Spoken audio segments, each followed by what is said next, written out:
Alors, j'insiste sur les relations entre les ethnies parce que si on parle du trésor national, des diamants, du pétrole, je ne sais pas quoi du bien le Côte d'Ivoire possède, comme a mentionné une fois Fidel Castro dans ses discours La les Côte années. d'Ivoire est l'un des pays les plus riches en ressources minières en Afrique Oui, de l'Ouest, que ce soit le pétrole, oui, noir comme bleu, le diamant, la oui, bauxite, le manganèse, le magnésium, oui. tout ça. Alors, si on touche à ce stade-là, ça sera un peu louche parce que Fidel Castro, en tant que dirigeant du Cuba, il a fait une sorte de scandale concernant l'Angola. Il a dit qu'il y a un ennemi qui nous menace tout le monde.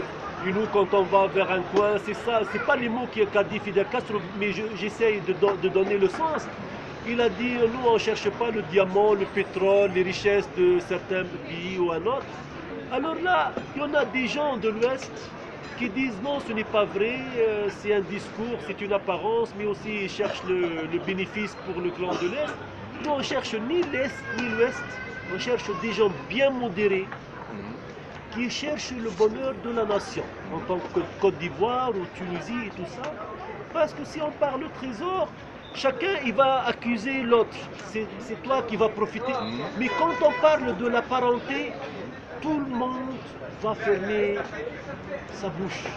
Il n'y a ni les États-Unis qui va vous accuser, ni l'ex-URSS qui va vous accuser. Ça, c'est une affaire intérieure. Les Ivoiriens, une seule famille, ils vont résoudre leurs problèmes intérieurs. C'est comme une famille, une mère, un père qui se disputent.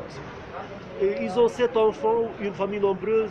Quelques enfants sont du parti de la mère, l'autre, à un certain moment, ils ont marre de ça, de la guerre, des disputes. Ils veulent apaiser. Ils cherchent, ils ont soif de la sérénité. Ils veulent dormir en paix. Alors, la famille d'elle-même, avant d'arriver à la justice ou bien avoir recours à tel ou tel pour réparer, d'elle-même, elle peut se réparer.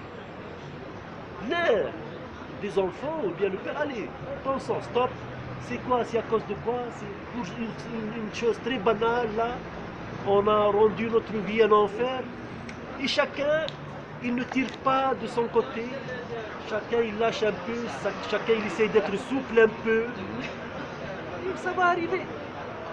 On va déboucher, on trouvera des issues.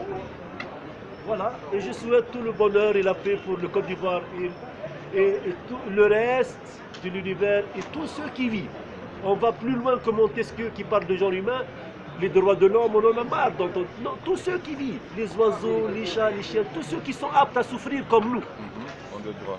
Voilà, En merci. en tout cas, merci bien. Je peux voir ça plus tard. Oui, oui, je vais vous envoyer. Voilà. Ok. Bonne chance. Ok, bonne soirée à vous. Allez. Et voilà, vous les Ivoiriens, voici un remède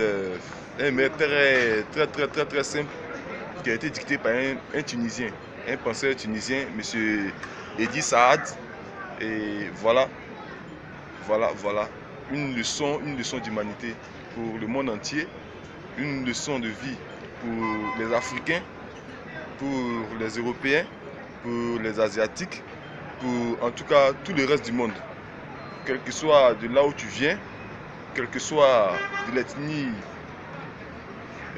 d'où tu viens, le plus important, c'est